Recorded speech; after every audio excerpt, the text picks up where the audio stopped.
Gosh, it's been a while. Hello, everyone. Jernine Russell back with another episode of Personified. I've been back.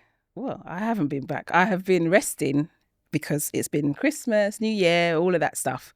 And I'm back with a new episode. I hope you haven't missed me too much. I've definitely missed being here.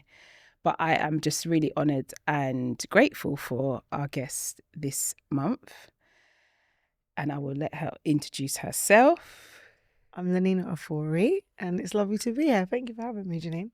Thank you for coming. I know your schedule must be crazy, but I appreciate when people really take the time out. And yeah, I always tell people, this podcast is not mine, it's God's. Amen. He has just literally... he's asked me to do it, and I must say, well, initially I wasn't so willing, but I'm walking in obedience now. Amen. So there's no other way. Yes, that's what I've discovered. We learned that. We learned that the hard way. So in March will be 5 years that I've been doing it. Started off as a podcast that I just did on Instagram Live. Did that for quite a few years, and then I think this year is the third year in the studio, and we are just going and we're going and we're going, and we just see what happens and see, it's funny because you see people that have loads of comments and all of that kind of stuff, like engagement. That's what I miss about Instagram Live, because people would actually communicate whilst you're talking, or they might ask a question. It's hitting. Yeah.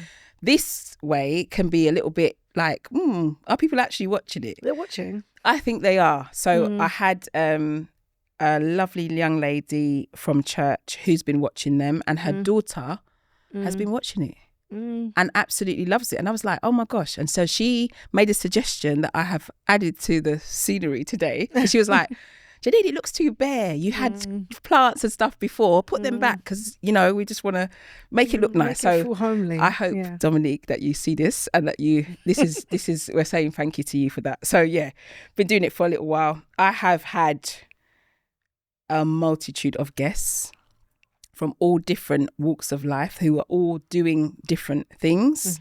Some who are doing similar things actually, but every conversation is different, and I get blessed abundantly from doing this myself. So I'm just gonna go ahead and just ask you to just introduce yourself, and what would you want to tell the audience about who you are? Oh, okay. All right. So I'm Lennina Ofori. I am a wife, a mother of 5 lovely children / adults at this point, but they're my children, obviously.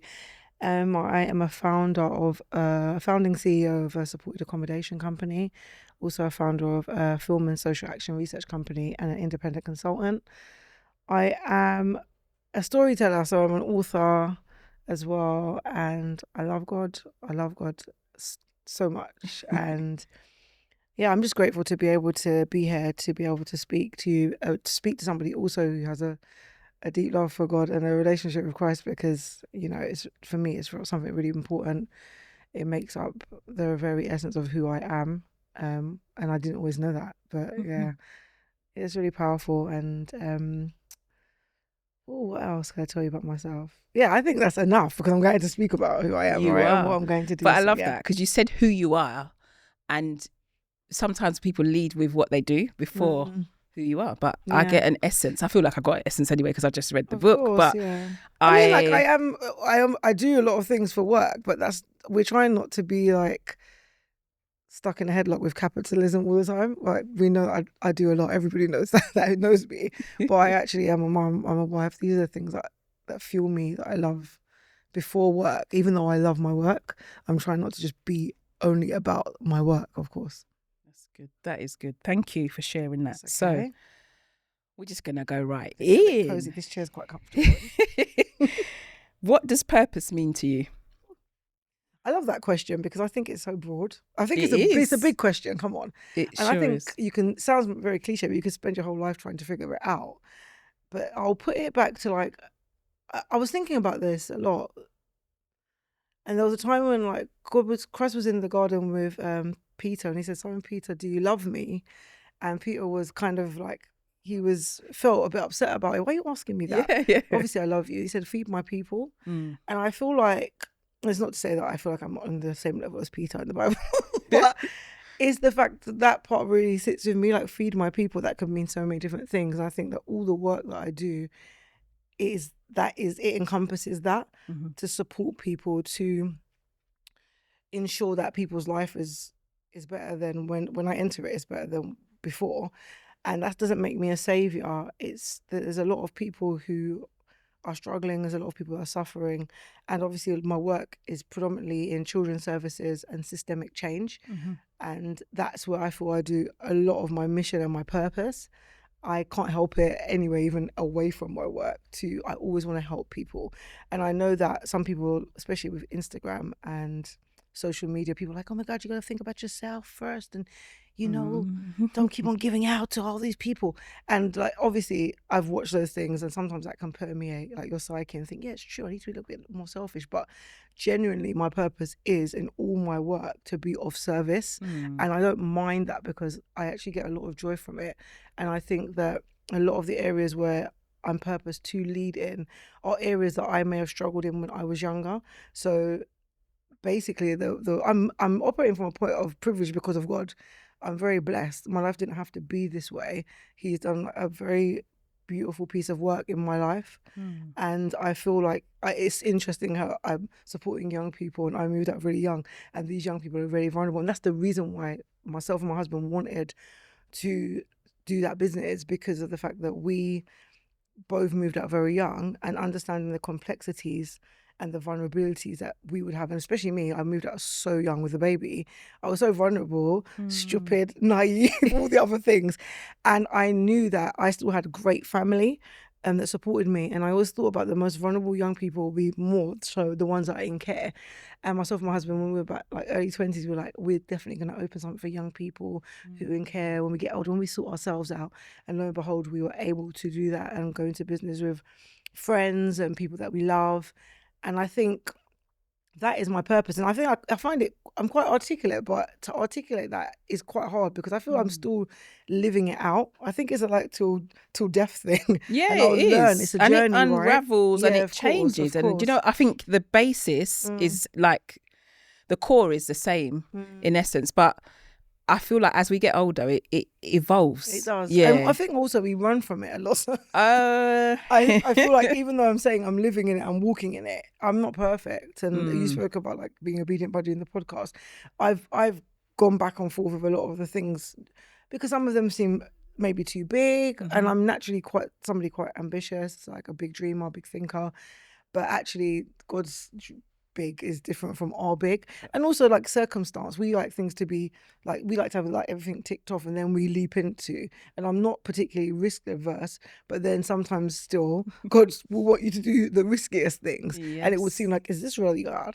Like, is this you, Father, or is it me, or is it like a trick or a setup? And I think I'm still living it and walking it out. I think a big part, as I said, like of my purpose, I think even is being a mother. It's massive. It's huge. Like, especially to like, five. To 5 children. I think more so than even my work, I'm living out purpose because I have PCOS, polycystic ovary syndrome, and I was told I wouldn't be able to have children. So I should have probably led with that. The fact that like that miracle has taken place and I've had 5 children, it must be a massive part of my purpose, and pouring into them it brings me a lot of joy. Like I'm a little bit of a helicopter parent at times, and I'm trying not to be, but I think have been able to be a parent is a very big blessing. It's a massive responsibility, massive, and you can actually have a opportunity to make change in the world, even from the way that you're parenting, from the children that you produce. You know, because so obviously they go out into the big bad world, and they will affect change, or they will, you know, be the thing that needs to be changed within the world. So so many things that I just took from that, but it is phenomenal. Your explanation, service, I think that is the bit that people don't always understand. It's about, yes, your purpose is about what God wants you to do, but it's about how that impacts other people. And you know, I think when you do so many things and you pour out to so many things, I understand the element of where social media will say, oh, so you need to look after yourself, or I agree, you know, though, but I just do. think I think there's a thin line it's a between. thin line between. I mean, to be honest, like we know the rate of what is things are being pumped out on social media, and if you haven't got discernment, wisdom, or know your own self, then of course you'll be swayed, getting tossed to and fro. I definitely won't be, because I know that I do have a cut-off point. I do have limits, but I'm not saying that I've never overextended myself, because if generally that is your purpose, or your gift is to have big capacity for other people, people will take advantage of that. It's obvious. So I'm not saying that, oh, I've got it all sorted out, my gift is working and operating and 100% like perfection, because it doesn't. And otherwise I wouldn't need God. I'd basically be God myself. But it's more the fact of, sometimes if you are somebody who that is your gifting, to help people, to serve people, to be in someone's life, and it just changes for the better, or they learn something from you, of course you will be at risk of burnout, exhaustion, etc. And then people around you may tell you to reduce that. And I think that that's still good to have those people that pour into you and say that person isn't really for you. But at the same time, if you think, when we talk about Christ and we talk about the Bible, what makes me laugh, and I speak to a lot of people about this, is that if we really believe what we read, when people have like done us bad or whatever else, we would know that is part of it. So It sure because is. people are not great all the time. But you take that so personally. Of course you do. If you, like before I used to, and now I'm like, that's a them problem. Yeah, like, that is a them you know, problem. sometimes it is that, you know, that person is got their own stuff going on, and you know, I used to take things so personally. But I think what I hear from all of what you're saying is that you're being the change that you want to see. Yeah, and definitely. I'm not somebody who, I've seen issues with young people in care. I when I was younger, I went to, my friends some of them were living in hostels. The hostels weren't anywhere we would want to be living. So obviously then I would make sure that when myself and my business partners are like thinking about what the houses we want, or I'm talking to my husband about the properties, and like we'd want them to be amazing, because we know what we would want for ourselves and our own children. Definitely. So I think, lived experience plays a big part in it, a massive part in probably everything I'm doing. Any change that, I'm not going to moan about something if I don't think that I can really be affecting change in that area. Like, oh, that's terrible on the news, but then I'll just turn the television off and sit down, or you're having a big chinwag on the phone about how bad society is, but you're not even putting anything in there to change it. But you don't speak. I like that. So literally advocate for change. Yes. An agent of change. There's so many words that I can think of that encompasses all of the things that you're doing, and it's so beautiful to hear someone like just wanting to help people, because you know, in this world people are so concentrated about money and how many likes they've got and all of the kind of like, you know, things that are just not benefiting or blessing others, you know. It's you know what's really funny, I had another guest of mine, it's a good friend of mine, I feel like it was in the summer. I remember I had summer clothes on, so it must have been like June or July, who also has semi-independent homes and similar, very passionate about young people as well. And the same in terms of what the properties look like was really key for her to, you know, somewhere where I would want to feel comfortable as a young person, somewhere that's, you know, not, you know, I've spent many years in the looked after children team in the yacht, going to visit them in different places, and my goodness, Some of them were absolutely disgraceful, right? I mean, this is going back a long time ago, but yeah, it is. I think, how can we place young people who are vulnerable in these places that we don't even want to sit down when we go and do that visit? Do you know what I mean? So yeah, so I'm really thankful that there's some change makers in the world like you and my other guest Danielle. It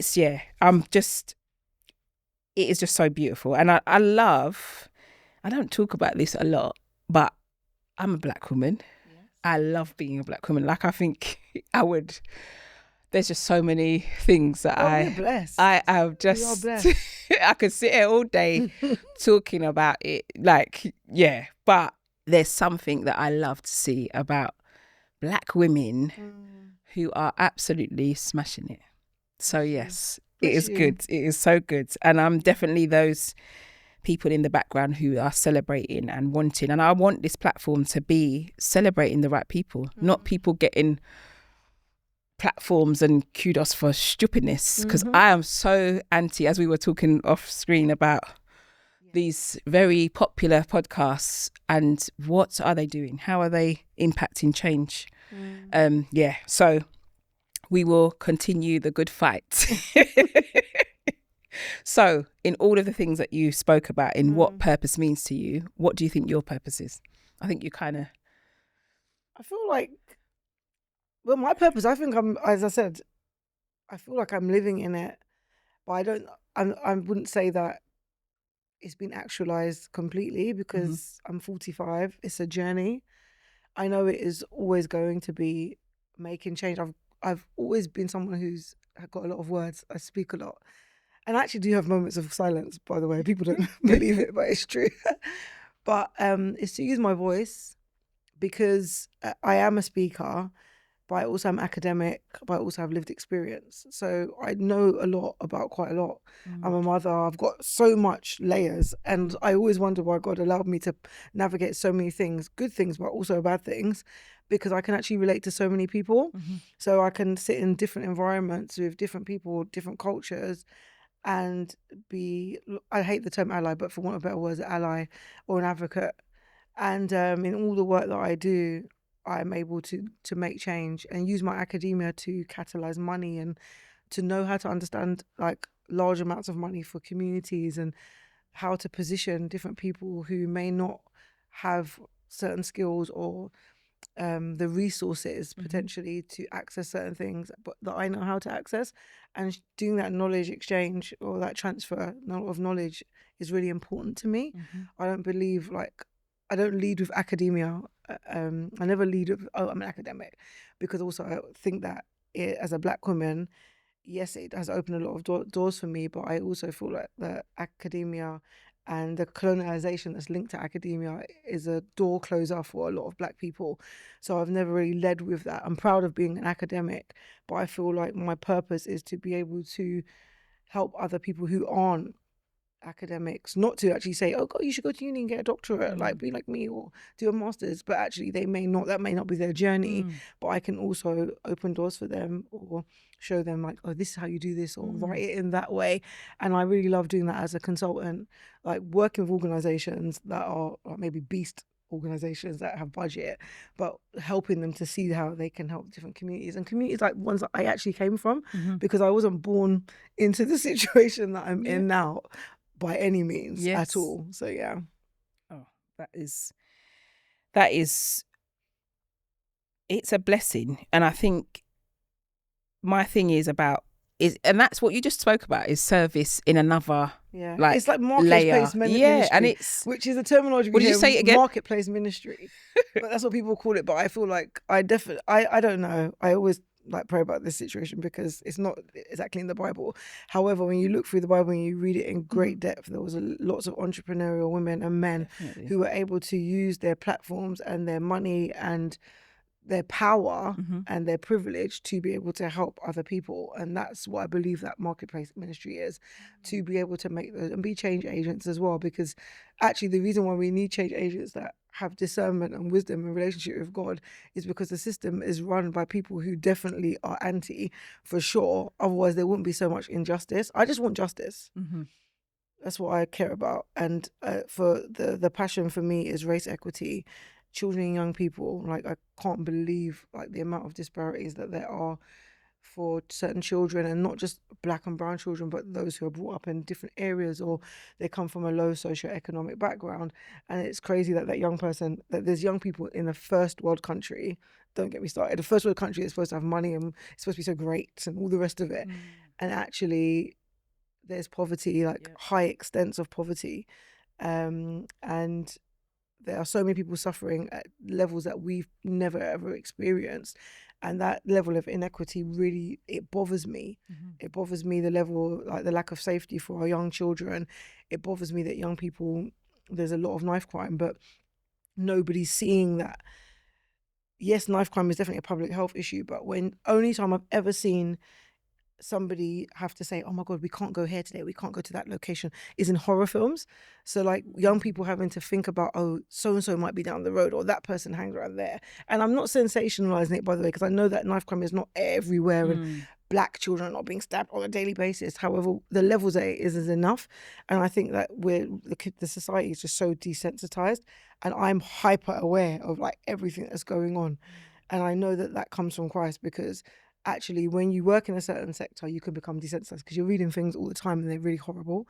But also when you're busying yourself about your own life, as I said, like my sister calls it being caught in capitalism gets us caught in a chokehold, because everybody, as you said earlier, wants to get by. Everybody wants money. Everybody wants to get something, wants to achieve something, to be somebody.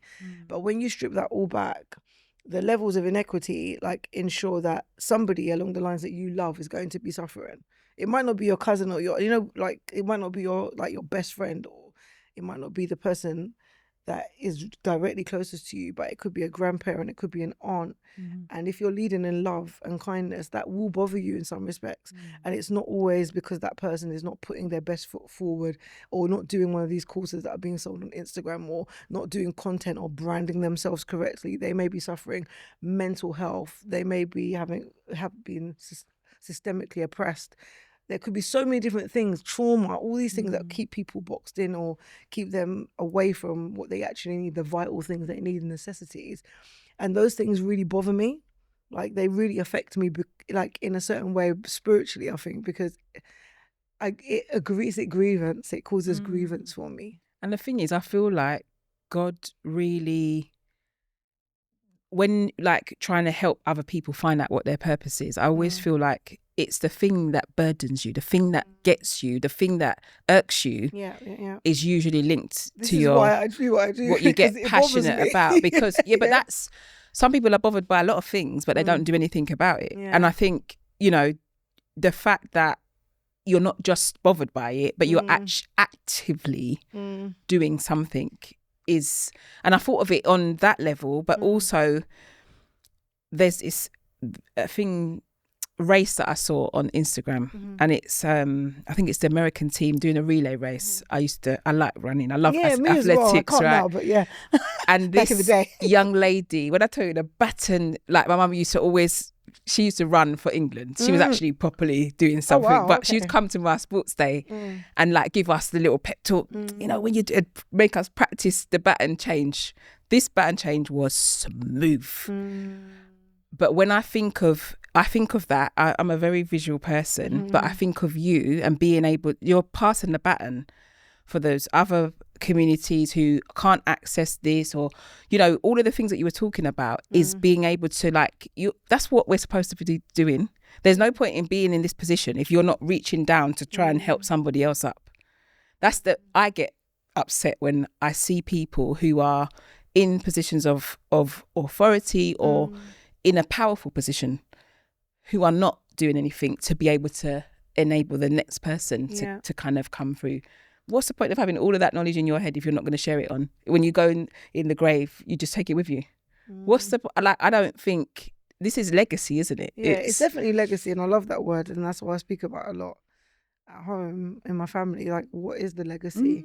Because I think, all right, everybody can have life insurance and leave money or house or whatever else, but actually you can leave things. You can spend it all. But to be quite honest, that can happen. People get inheritance, and because they never worked for it, actually they don't. So what is the legacy, and just what are the characteristics and core values that you leave behind? It's really important. And I also feel like there's something around the knowledge of knowing that my life didn't have to be as it is. I didn't have to be in the situation that I'm in. I really do feel blessed.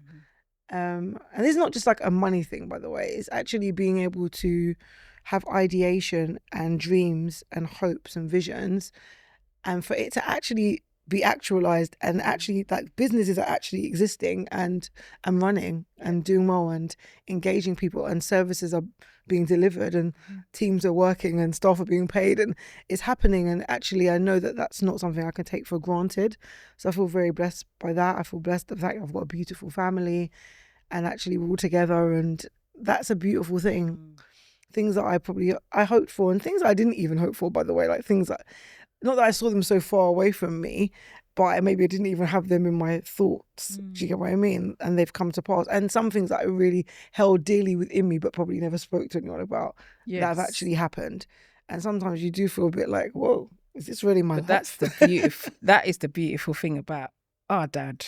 We're sisters in Christ. Like I always call him dads because that's the relationship that we have. And I just sometimes I'm just like completely blown away that he cares that much about me, that those things that I haven't even uttered, they're just like little, maybe it might even be just a random thought, or just like maybe it might be a deep heart thing that I've never shared with it, but it's like this deep desire, and he cares about that. And he does it bigger and better as well.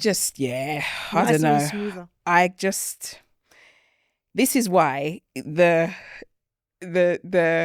tussle that I have, and when he asks me to do things, I shouldn't really have it, give that kind of human, attitude, though, so we're still carnal, I should just get on. I know, but what I'm saying is, he knows what he's doing, so I really shouldn't question it. So I do appreciate. I had no intention of having a podcast. I love talking.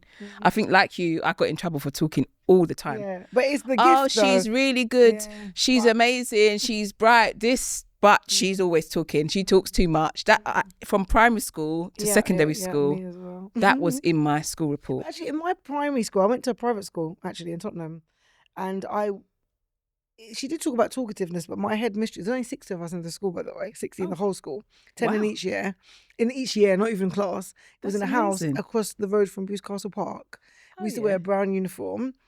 And literally, as soon as she realised that I spoke a lot, she entered me into like North London Festival. So I was reciting prose from age 4.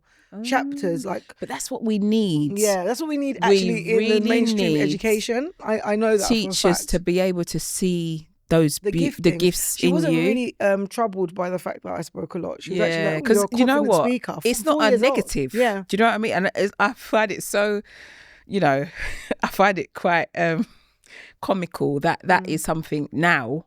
Well, after all those years ago, that this is what I'm doing. Like I'm paid to speak, so yeah, do you know what I mean? It's like it's just the fact that now that people are seeing it. If we do have young people who are quite talkative, or they're confident when they're speaking, or everything that I was when I was younger that was deemed quite negative by like peers, or you talk too much, or you ask too many questions. I'm a researcher, like of course that's what I do. Yep. And I'm solution based. I've always got an idea, and I speak a lot because I was destined to be a public speaker, so it's part of my purpose. But you see all of those things happen, and everything I was doing when I was younger was always quite extreme level as well. I was always giving more than 100%. So if I was going to be naughty, I was going to be naughty. Do you get what I mean? So I think that's why I'm really marveled also by what God does, because I always had a heart for people, but actually doesn't always work in your favour when you're young, because you make mistakes, right? Yeah, we all do. Yeah, we all definitely. Do. And I think there's a song, Marvin Sapp, he saw the best in me. And Christ has been seeing the best in us from the beginning, but we never knew that because we never had a clue about Christ. And we were living, I don't know about you. Imagine if we had that relationship. I think about myself. I think about the things that he kept me from, and how he kind of protected me. But he allowed to happen. That is because true. Because actually, like, it wasn't all rosy. Like, he doesn't put you in, like, wrap you up in cotton wool while you're being wild, or like you're doing all the things. Actually, he's watching and he catches you in the nick of time. And I think probably on my journey, I definitely felt God's presence many times. Yeah, no. And he gave me sprinkles of discernment, and I'd get it and I'd override it and do things anyway. Then you get burnt and then you understand. You get what I mean? So I've been teaching my eldest about that. Discernment is a very big thing. And discernment is... We had people praying for us. I'm sure you did. But my mum wasn't an active Christian at that time. She is now. But she still was a very, very... good person. I don't know how to explain it. Like, her morals were on point, always have been. Very just like doesn't bother anybody, wouldn't even park on a double yellow line. So I was never raised to be involved or like get in trouble or anything like that. And even being pregnant at 16, like it's not that she didn't say, you know, like be careful out there. But at the same time, we make our own decisions when we're young. And especially if I wouldn't even say it's so much about not being brought up in the body of Christ, because I've seen people being brought up in the body of Christ and their children still maybe getting pregnant at 16, etc., etc. But I do think there's a path, because when I see certain young ladies now, young girls, I always try and talk to them about their self-worth. Very early on, I've spoken to my children about self-worth and having an understanding about who you are before you have an understanding about who you really are. Like when you're young, just really having this like value system for yourself, how you view yourself, how you allow people to talk to you, how you carry yourself, what places you go to, who you engage with, what type of friends you want to have and why. And not a demonization of any type of people either, by the way, because at the end of the day, when you're growing up, you will know so many different types of people. Going to your school, there'll be people in care you don't even know they're in care. There'll be somebody whose parent is struggling with drug abuse, somebody who's living and raising themselves practically, but you're all going in the same uniform, having conversations like you're all living the same lives. And when you leave school and you get out into the big wide world, which was what happened to me, you make your own choices. And inherently, children are inquisitive and rebellious, like by accident. It's quite natural. You'll get like one or like I've engaged with so many young people who they're not necessarily deep, they're naughty. They've just got around other bored young people, and it just takes one person with leadership skills and a bit of like much free time and a little naughty spirit. I like love just that. A little bit of leadership skills. Yeah, no, because but if we was to change our language, how we engage with young people, because that young person would be called it would be something else. Of course it is, because I think it's easier. Imagine if you at 15 were told that you're a leader and that as a leader you have the capacity to be this or this, and these skills are going to be so beneficial to you in the future, instead of saying he's the ringleader, he's the bad influence, he's the one who corrupted them, or do you know what I mean? But that's the adultification for Black people. I write about it in my book,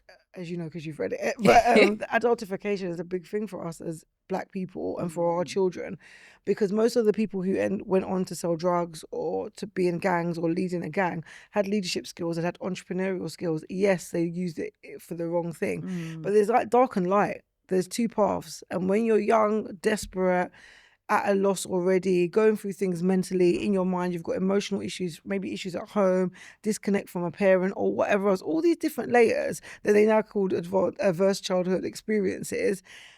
Actually, those things are all coming into play at once. It's very spiritual.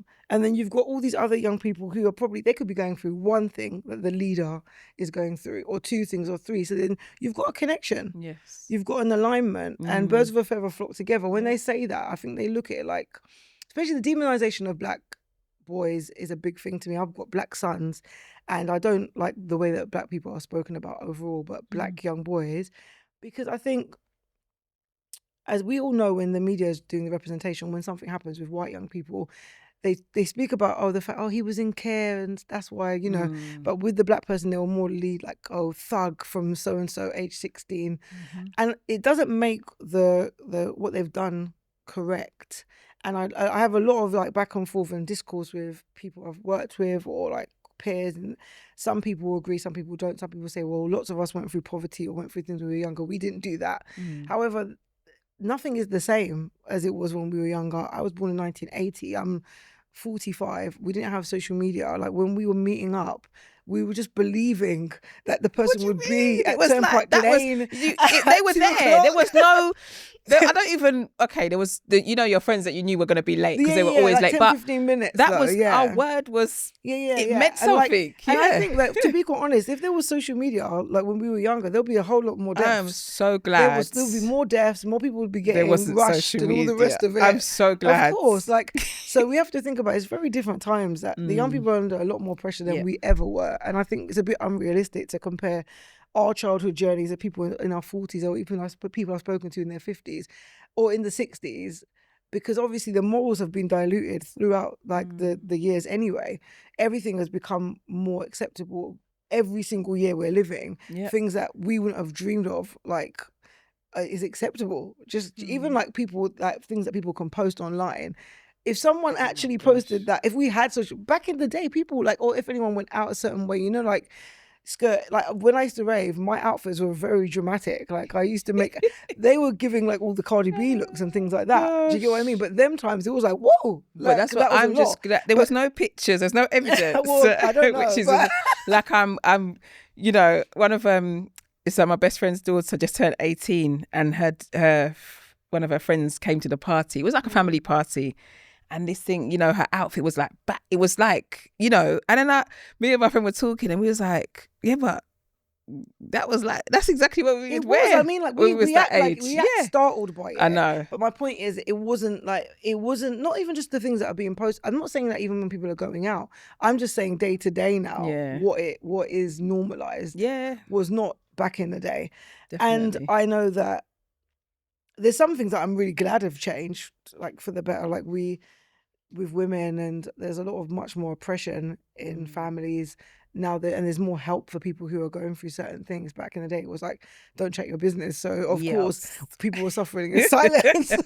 But now obviously there's platforms for us to speak up. But I'm just saying that the young people they're not going through the same things we were, based on the fact that everything is a lot faster, 100 times faster. Things are being processed very quickly.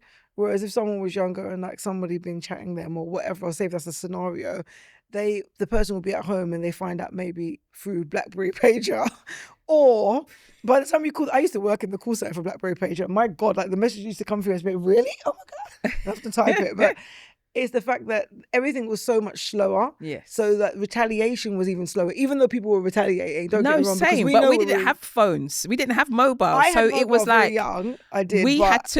You'd have to coordinate everyone for it. If there was going to be a fight after school. But nowadays, it's not like that. Snapchat makes things instant.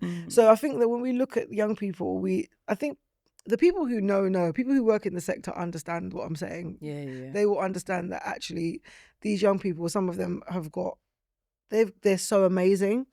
They have so many gifts, so many skills, but low self-efficacy is a thing. If you don't know it or you don't feel it and you don't believe it, it takes a lot of people to make you. Like, it will take a lot.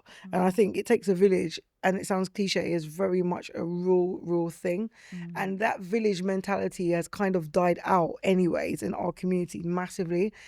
And that's based on a lot to do with everybody wants the bag, everybody wants something, everybody wants to get to their goal. And it's okay to have a little bit of that, because obviously sometimes you can waste your time on trying to support people as well. And there's a thin line between that, and then you've wasted your time, but you've also got your own family.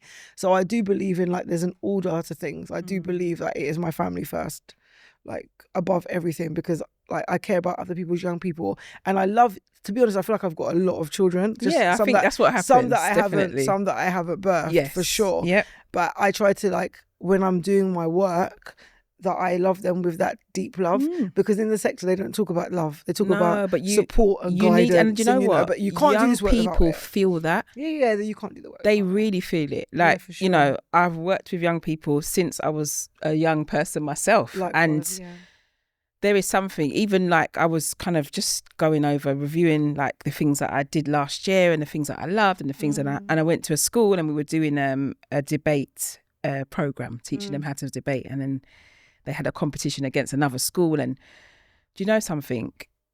The joy for those little, it wasn't even a long time. I was there like an hour and a half every week. But I looked forward to it every single time I was going to the school. And literally, like, this sadness after the competition, the sadness of knowing that I'm not going to see these young people anymore was like, so I was like, I need to do more of that. Do you know, I need those things that give you that, you know, I say it to my kids and they're like, I wouldn't work for free. And I'm like, but what I'm trying to explain to you is the thing that you're so passionate about.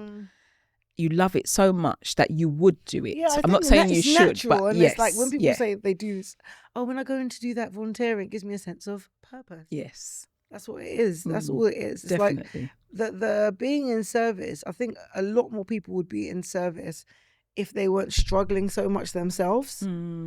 it's really hard to be thinking about being a service to people or helping somebody else when you're struggling yourself. But I do know some great people who, like, they've actually built in struggling themselves as well. I know. And I'm very sure when I was struggling, I was still trying to support, but that because I had a burning desire to.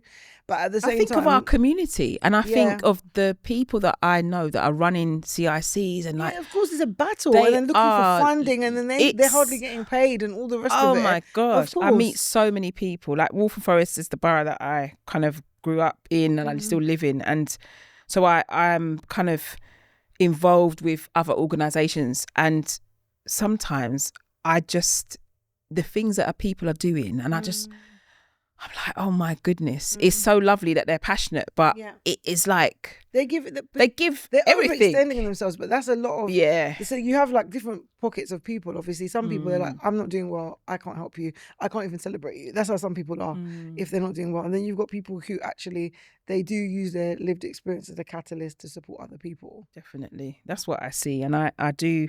I value those people very much. So we've spoken about your purpose. How did you come to the realization that it was your purpose to serve others and I'd say that's the biggest thing. That's the theme that I'm getting of all of the things that you do is service. How did you know? I think when I was younger, I always used to say, I'll be a doctor. I want to be a doctor. I want to be a doctor. I want to be a doctor. So after I had my baby, when I was 17, when I was pregnant actually at 16, I'd done this exam called the UKCCDC test that a lot of people do when they come over from other countries with qualifications, but they can't get into the uni. So I done that, and I passed it when I was 17. And just before I gave birth to my daughter, I got it, and I got onto a nursing course. I think you used to be 18 for, but I got into it a year early. So I literally started that nursing course when she was a few months old, and I went to Middlesex University, started nursing, and I was going to do paediatric nursing because I wasn't going to be a doctor because I dropped out of college and became neat and got pregnant. So I thought I still want to do that type of work.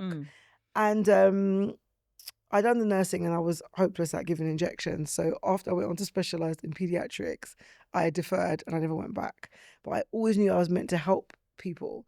I studied English and theatre studies because I was always creative anyway since I was a child.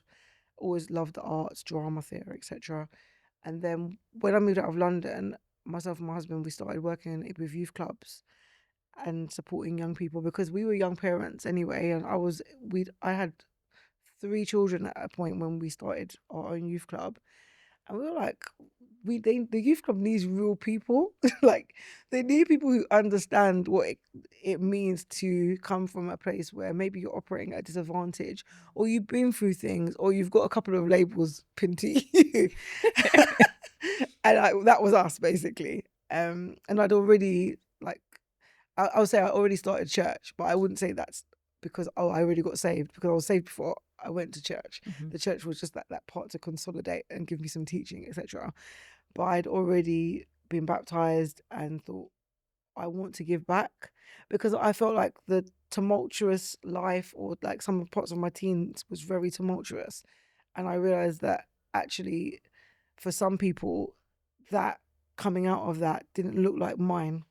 And I really wanted to give back. I just felt this urgency to give back to other young people who potentially were passing through things I passed through, or were still were involved or in that area, especially young mums or people who were just doing the absolute most and didn't realise, and their parents trying to help them but they're not listening, because I know what that's like when everybody's voice sounds like noise and you think you know best about your life. So I think that was like the start of it. Getting into youth work, obviously studying, I love to study. So when we were doing this youth club and this youth group, we were like, oh, we're so done with this funding situation. We're 2 black people and we look so young and we've got children, and people are just thinking we're so young and what do we know? So I went to do a master's 14 years ago in theatre and the criminal justice system. Do you know something? I just have to stop you there, because I'm just like, when I read that, I was like, wow, because obviously my passion is in the criminal justice system, and I know about Geese Theatre. I've seen, I've worked with so many organisations because I love theatre as well. And I didn't even know that was actually a degree. No, so for me, I didn't know there was a master's in that. I had a really strong feeling that I needed to consolidate my own understanding and my own learnings, my own findings. And when we were doing this youth group, we had a methodology that we understood was working. I didn't know that was what people call ethnography, when you submerge yourself in a community. Obviously now I'm an ethnographer, so I understand it. I train people to do ethnography, but it's more the fact of when you're doing something naturally, purpose or whatever else, you just doing it, you don't realize that the powers that be have given it this like bougie terminology. Actually, to me, it would make sense that you would submerge yourself in the community, get to know them and understand the way the community works. But now they've given it a title, and only certain people that don't look like me are doing it. So I was looking for these courses everywhere. I was like, what course could I do? And then Royal Central School of Speech and Drama, which is a bit of me anyway, had a course. It was an MA, a theatre in the criminal justice system, and it was hard because I had 4 children at that point. But I did it, and it sounds so interesting. It was great. It was not the easiest because obviously I was still a mother working, but it kind of it solidified and legitimized my work. And like sometimes I hate that in one breath, but in another breath I am proud of it. But it's the fact that like the legitimization has to come from that qualification, opposed to, oh, actually look at the impact that young woman and her husband have made in this community based on the work they've been doing, by understanding the community and the people and actually serving the need, opposed to a million frameworks and 100 projects later. Do you get what I mean? Because a lot of bigger organizations weren't thinking about that type of work at that time, because we were doing that work from probably 2006. And that's like 20 years ago. That is so mad. And I'm just thinking, because I started off in youth clubs myself in Hackney, and I think I stopped in 2007 because that's when I had my first daughter. And I literally, the only reason I stopped was because I had to come between 2 of the young people fighting, and I had my big belly. You had to make a choice for your and child, that right? day was like, I never thought about it because I'm just doing what I would always do. I don't want you lot to, same in my house when I have to, you know, I'm like a referee in my house. And that was the day I had to like choose between, you know, the young people and so and it's a bit of a dichotomy. It's hard, but the choice is going to it has to be. I have to. Well, right? Yeah, definitely. I don't think the kids would have. They would have never have hurt you intentionally, but it's what can happen, of course. But that was the first time I realised, I'm actually vulnerable. But I just find it so interesting how parallel our paths are in terms of like what we've done. It's really, that's why when you said, I don't know, I've never been excited to hear like a course, like, because I just think I love studying as well, but I like it sometimes in a non-pressured form, without exams. Which is hardly and without any course. I know there is, but sometimes it's like, I did a sewing course. Oh yeah, but that's different. But I'm saying like, I've been to uni and I think the last thing I did was a counselling course, but it's a different way of learning. So it's not, we did have essays and stuff like that, but it's not as... Yeah, I watched my husband go through it because he done it that course as well. And so but that was it was so nice. There's got some more ease to it because when you're doing your assignments, it's more journaling. Yes, it was more like, it felt more like me in the style of the way that I write. Yeah. But when you said that course, I was like, I've never felt like a twinkle, like, oh, 2 things that I actually love. Yeah, because I was able to merge the arts as a methodology for like rehabilitation. But and storytelling is really important. It's to me really very important. I think that's why I do this, and I write books, and you know, everybody's got a story. Yeah, of course. And I feel like we need to convey those stories so that because that's what helps other people overcome themselves, isn't it? Otherwise, people are telling your story for you sometimes as well, because the data, like, you know, I'm a big data girly, and I can't. Quantitative research and quantitative data are numbers, basically statistics, census kind of stuff. We always need it in research. I need it as well, like for business, everything. However, like there's nothing like hearing it from the people who have experienced it, opposed to 75% of mothers are feeling like this. But it's much more beautiful when it's qualitative and you get a group of mothers in a room and the emotion and you can feel it. That's how to me, like that type of data is very rich. And you can still synthesize it. You can still understand it the same way in numbers. But I think it helps for people not to be desensitized when you hear the stories. You understand there's a human behind it.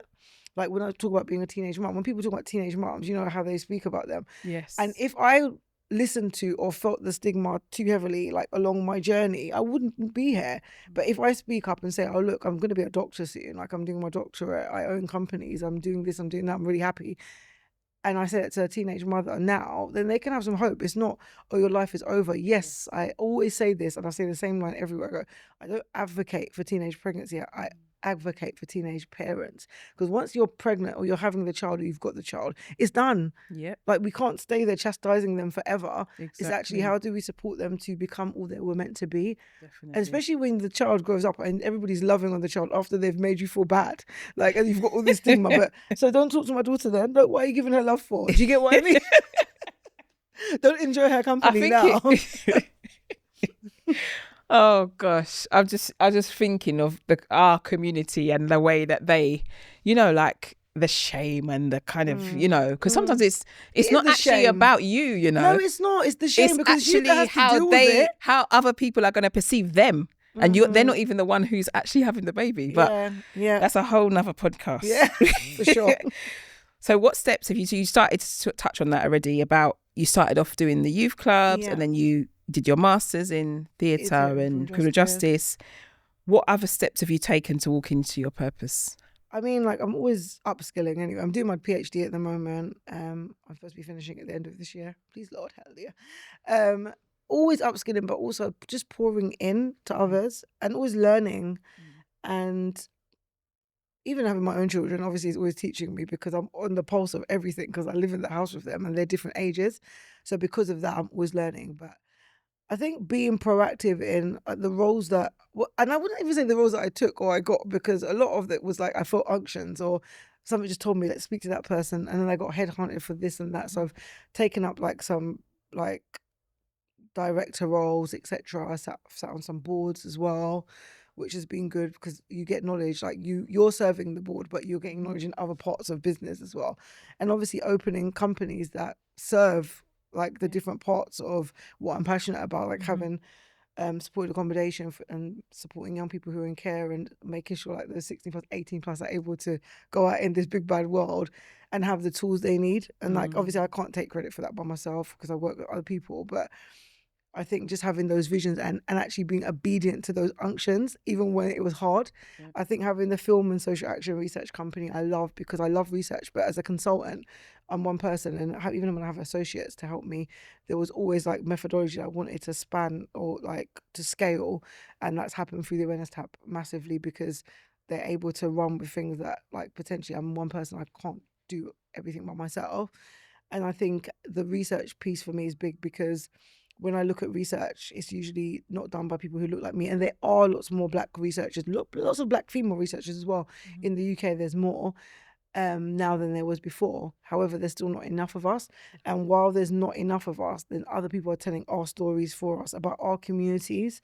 And I'm really like big on the fact that we need to have a voice as a Black community or Black people, and having those kind of people anchored in society, like being researchers and being proactive and hearing our story and translating it truthfully is very important.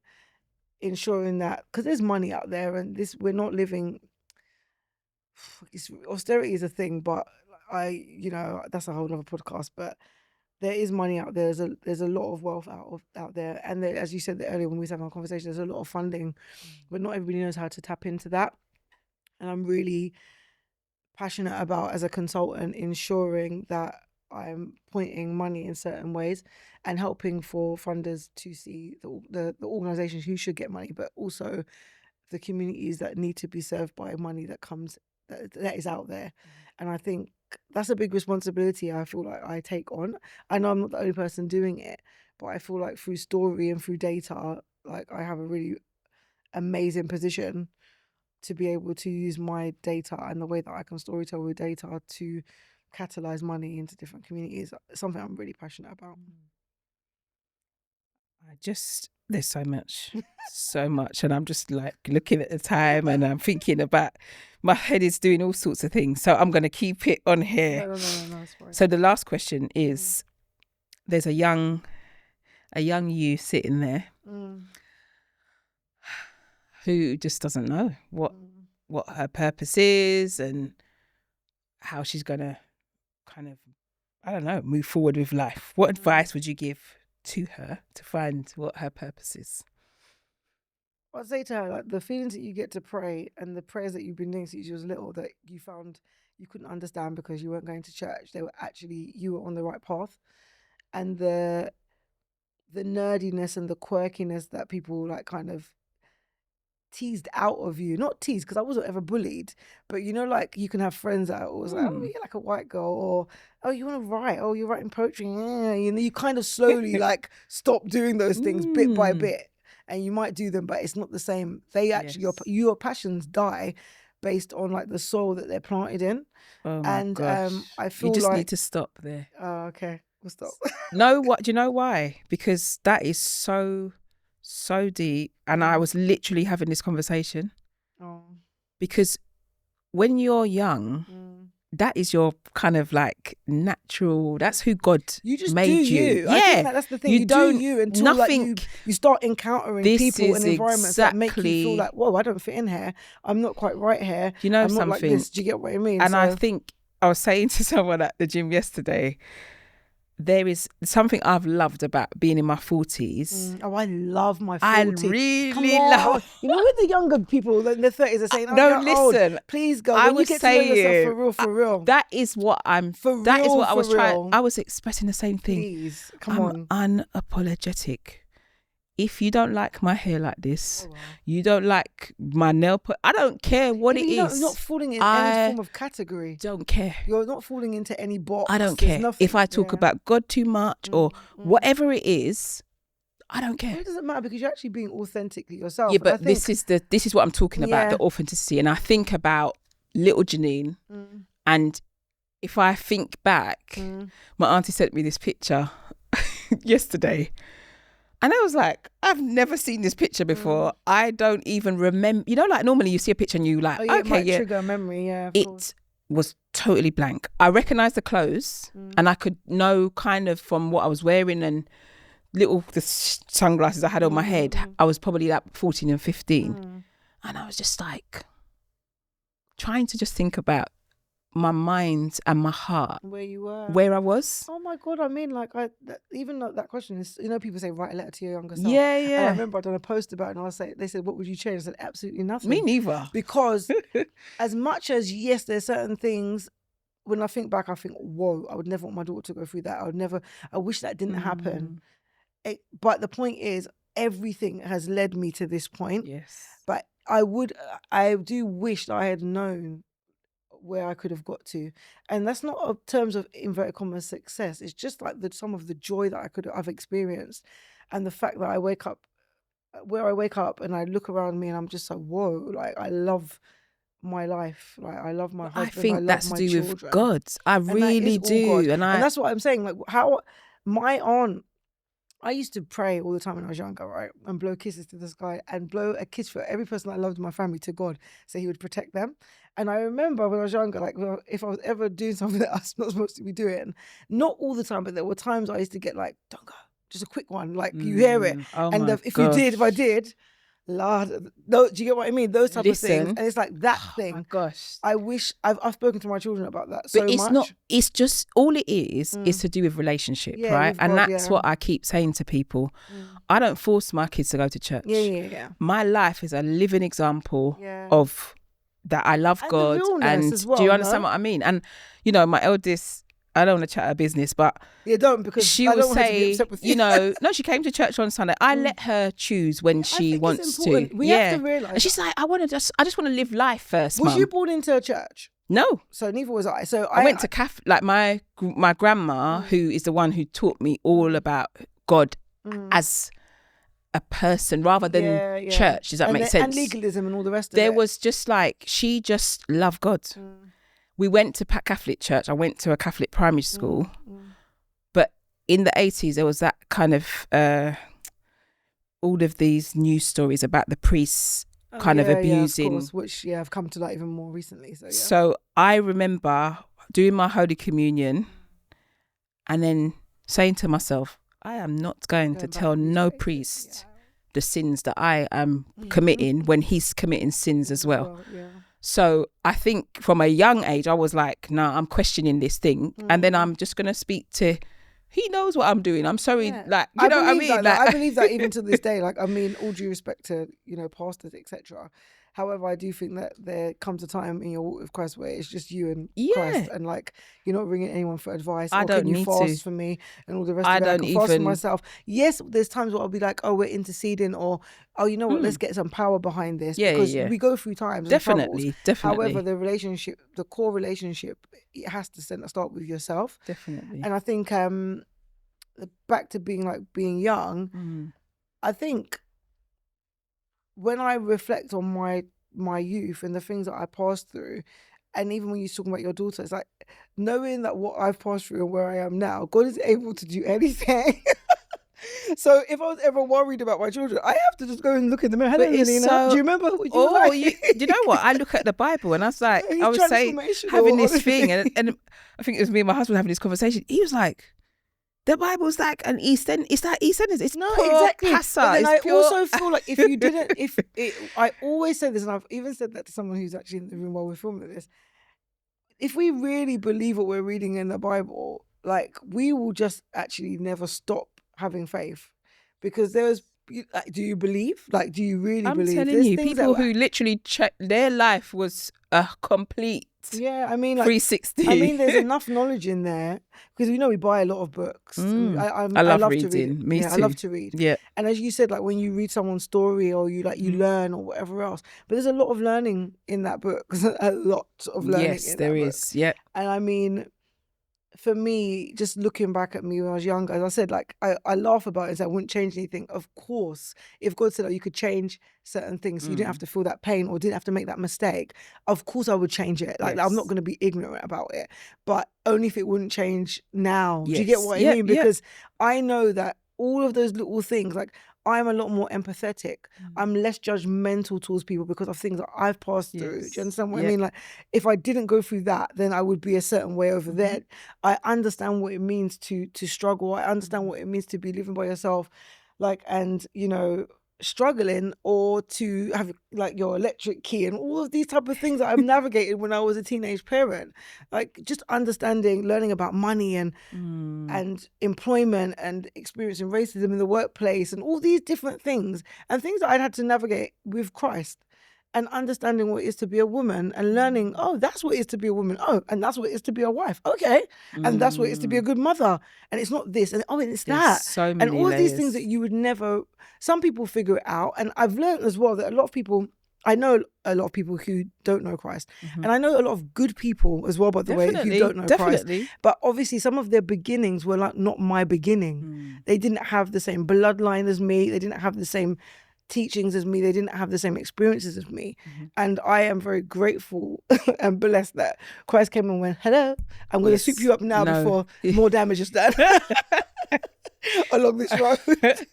I'm just thinking of Amazing Grace. Basically. And he saved a wretch like us. Do you know what I mean? And I always say, I give this, I said, people know this Jernine, they don't know Jernine BC, and by BC, not as in like the Jamaican patois BC, but the before Christ. Hopefully not that. I always have to just clarify that that's what I'm talking about, because the Jernine before Christ was very different. Yeah, of course, but we were broken, and I think there's something about the knowledge of knowing that you were broken, and it's actually okay that you were broken and you made mistakes and that you done things differently. There's certain things that I wouldn't do now. When I was a child, I acted like a child. It's the scripture, and that is the truth. When I was a child, I acted like a child. I didn't know anything. So there's good children, as we spoke about. There's naughty children. There's misguided children. There's leaders who are children. There's so many versions of what a child is. I go back to that scripture all the time. When I was a child, I acted like a child. I'm a big woman now. So definitely I'm not doing the things I was doing when I was younger.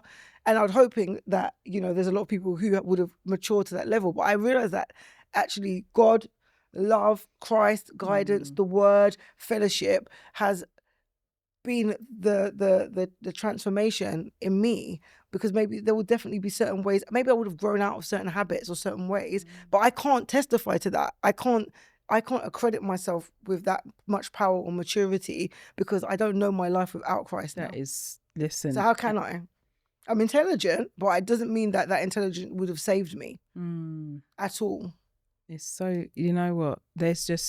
We could be here talking about this for so long because we need a 6-part series. I am literally, because I think there's just many things, even like being married. And when I got married, I was in Christ, but the things that I've learned.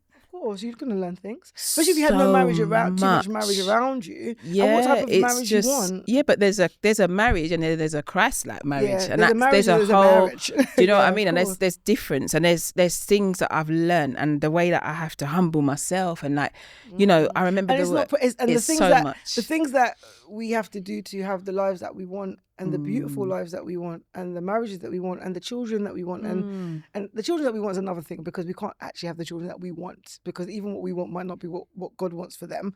But for us to have like fulfilled lives, actually there's rules to this. No, there is. And I don't mean the rules like where people think the legalism with Christ and Bible. I don't mean like that, but just morally and spiritually, there's rules to this thing. And I think it is a journey for sure, but it's a journey I wouldn't be able to do without Christ. So much sacrifice is the other thing that I think about. Yeah, a lot of sacrifice, especially as a parent. Oh my And if you want to be a really good parent. Oh my! I have this conversation. Because there's parenting and there's parenting. No, there is, and you know, is a high level parenting, right? There's a level of parenting, and it's also you're trying to give them what you never had as well. Of course, and that's and I don't mean materialistically at all. I'm talking about knowledge. At all, knowledge, empathy, compassion, love. I had real guidance. Do you know what I mean? Like, I just don't do that. Yeah, you know, listen, I can't fault my mum. Like, she taught me a lot. You know, I look at her and think, wow, I don't know. Sometimes I phone her and say, Mum, how did you do this on your own? Done it by herself. On your own. How did you do this? And I was a headache in comparison to my children. Oh my gosh, it just completely. I don't know, but I commend her. And but there's things that she didn't teach me that I've had to learn and unlearn some of the things that she taught me. I think that goes generationally. Yes, definitely. I'm sure there'll be a point where, you know, maybe one of my children might be in the therapist's chair chatting me. I hope not, but I'm just saying, you know. Well, to be quite honest, like if I go from history and how it looks, it looks like it will happen to everybody. Definitely. Everybody has something to say. But what I do find is actually to that point is myself and my husband, we talk to our children now. We say, talk to us now. Like, I don't want to be 16. Like when I was younger, my children, we've got a very, very free talking household. Very free talking. Sometimes I'm even like, what have we started here? But actually, because I prefer to know now while I've got energy to listen and to change, and not to and to change and not to be like, oh no, that's not true. It never went like that, because I know how frustrating that is when you're talking to an adult and you're telling them what happened and they're telling you the different version, and it's your own experience. So I think I'm very open. I'm very open to hearing how my children feel. I feel like I try to be as accountable as possible. And that doesn't make me perfect, but I feel like as I always go back to lived experience should teach you something. It shouldn't be like you have your experience. I think a lot of people, they have experience and they just repeat the pattern. I'm just like, how did you repeat this pattern? And like, we know bloodline exists, so some of our children will still have challenges that we faced because bloodline exists, is in us, and you might see them kind of, but you can steer them because you know what it was like to navigate certain things or whatever else. However, usually you'd hope, and that's what I've been praying towards and working towards, is that my children will always have, which they do definitely, have a better life. Not mine was terrible, because my mum was amazing as well, but not that mine was terrible, but obviously there were gaps. Yes. Like there were definitely gaps. And I think no matter the greatest parent you are, you will have gaps, because none of us are perfect. And also children do also make their own decisions at certain points in their lives. And you could be like, is that the decision that I was telling you to make? No. However, because they're so hard-headed sometimes. However, especially they've got friends, they've got their own goals, their own dreams. And by doing A and B, it could actually lead them to the C that God wants for them anyway. So it's also about like, how much push do you do, and how much when do you pull back? And that comes to God as well, because I'll be praying for my children. Like I pray for all of my children, all of their varying personalities, all of their hopes and their dreams. And also you just pray that they will find the right way for them, because as I said, my children, like I've got 3 adult children, like big adults as well, not like just turn, and they are making their own way out there in their own career paths, etc. And it's just, my hope is that we've always got this open like channel of communication. They can ask me anything, talk to me about anything, but also they have their own relationship with God, that they would actually go into the throne room and pray, because I'll pray for them, but it always comes down to that one day you need to make the decision for yourself. Yes, and that's really important. Had that conversation. And the other thing that I have loved about being a parent in Christ is that my dad will come and like tell me off for not parenting in the way. So I remember there was a time when I told my eldest daughter off, but I was shouting and whatever, and I left her room, and God literally said, "Go back and apologize." Yeah, I think we're more accountable. And is what I said, I'm telling you, I answered to him. So I literally turned myself back, and I went and I said to her, "Look, I'm sorry. I shouldn't have spoken to you like We're that." new school parents, though. We are, but you know what? It's not just trying to be the older people, just to be accountable. But you know what? What has turned around in that moment is that my daughter now will apologize when she's wrong. Yeah. She never did that before. But it's because they want to have respect. My children always go by this thing, like, which is, they believe in respecting your elders, but they believe that they should also be respected. But I do teach them that if they go to school, in the workplace, that like people should be respecting you, and you should also be respectful. And actually, we were always brought up that, you know, like, it doesn't matter who, if the person is a family member, then actually they can just talk to you anyhow and be rude to you. And I don't think I believe in respect your elders, I do, and honor your mother and father. I believe it is biblical principles. However, we know that sometimes there's scenarios and situations where elders can abuse that power, and I don't believe in that. I believe that we should be accountable. If we've done something wrong, we should definitely apologise. Even if it's a child, I will apologise to my children. Oh yeah, I was a little bit stressed out today. And also, I think that it's important to humanise yourself as an definitely. adult. I think I'd never want my children to be thinking, oh, I've got this perfect mum who doesn't go through stress or doesn't cry, doesn't get upset. Doesn't mean that you have to be like trauma dumping on your kids or anything. Yes. But my point is, they do need to realise that when they get out there, the world is not like some marshmallow and candies. It's not. It's not like how home is. Do you know what I mean? It's not. I'm trying to prepare them for that. You know, you're gonna have bills. You're going to have some real bills. Yeah, real. You're going to have to cook food for yourself. Yeah, and as think well. about that menu daily. You know what I mean? Yeah. Not just come home and be like, oh no, I don't like that. I'm getting Uber Eats. Oh no, we don't. They don't really do Uber Eats in my house. You know, they don't. They're quite good. They're quite good. I've got one. My second daughter is training to be a chef, so she would cook. Absolutely. Yeah. But that doesn't mean that the eldest one needs to stop cooking. I've given you those skills. You know how to cook. Yeah. Stop eating bloody noodles. Do you know what I mean? Sometimes she just fancies those horrible. It's quick. That's what she's like. Yeah. She likes quick and easy. So I love to cook though, and the funniest thing is, when I was younger, I didn't like to cook at all. And I think because of like parentification and like always having too much responsibility, when I did move out, I was like, I don't want to cook because I've already been doing all this stuff. But I do love to cook. I mean, a lot, and I love to cook I say our food, but cultured food, and other foods as well. But I mean, it's so interesting, like the richness of life that you can actually have, and the peace that you can actually obtain. Gosh. That you see, and that I word. Didn't think that I never even thought about it, that it was achievable. It's only when I stepped into peace that I realized, oh, I didn't have peace. Because when you have peace, you start operating at a higher level in yourself. So I used to think I didn't like cooking, and then when I had peas, I was like, oh my god, every day, like, what am I making today? Oh yeah, I'm soaking the peas, I'm making, oh you want curry, go okay. And I love to cook, and the food is good. But when I was under pressure, or I wasn't living in peace, it felt like I didn't like to cook. I didn't have these kind of skill sets, but I did, but I just didn't have the peace to operate in totality as the amazing Lennina that God had called me to be. It's quite a thing. I love that. I just want to say a really big thank you. Oh, thank you. My prayer is that everybody who sits in that seat, that God will just bless them abundantly. Oh, amen. I receive it. And that it will just be passed on. That's the thing. Amen. There's no point in having all of this we're blessed amazingness. To be a blessing, right? Yes, definitely to pass it on. So Yes, I know. I'm looking at the time because I'm like, I know you got a drive to go and do. So I'm the one keeping an eye on the time so that you're on time. Thank you. I appreciate it. But yes, thank you for all this.